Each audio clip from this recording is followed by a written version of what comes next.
Hello everyone, welcome back to our MindMates YouTube channel. This is me, Divya. Today I am going to discuss about this topic, intestinal obstruction.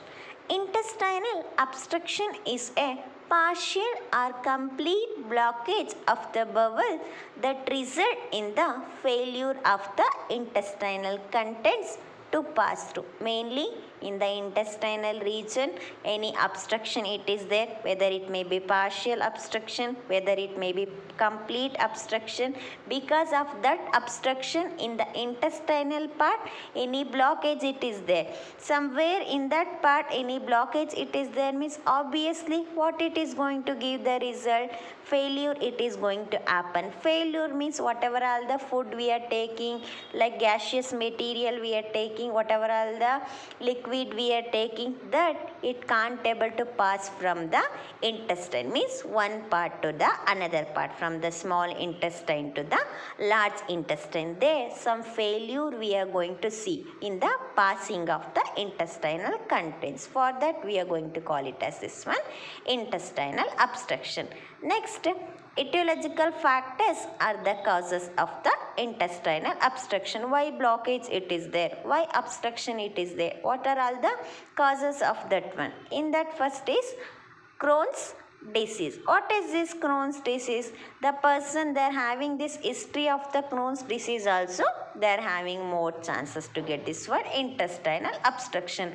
Crohn's disease means chronic inflammatory bowel disease that can affect the lining of the intestinal tract. This is one of the, it is not acute inflammatory bowel disease, it is a chronic inflammatory bowel disease.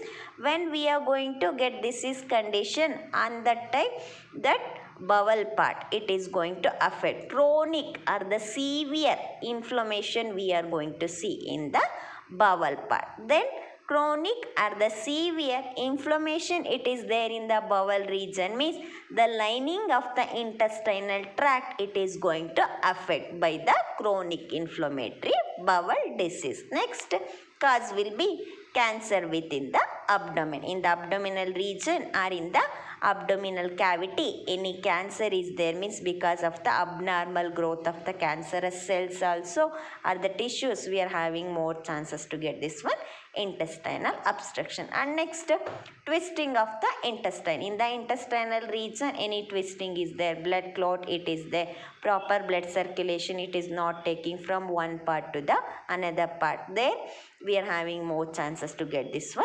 intestinal obstruction. And narrowing of the colon part it is narrowed there, some scar development, stricture development it is there, fibroid development it is there, means because of this reason also we are having more chances to get the intestinal obstruction. Last cause of this intestinal obstruction will be accident. Because of this accident also, that bowel and bladder or the intestinal part that is affected or that is damaged, means because of this reason also we are having more chances to get the intestinal obstruction.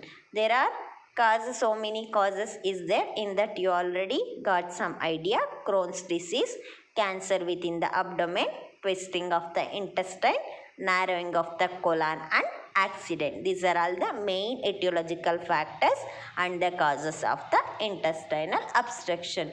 You want to know about the pathophysiology and next clinical manifestation, diagnostic evaluation or the management of this one, intestinal obstruction, means please you can watch the part 2 of this one video. Thank you. This is all about this one, intestinal obstruction.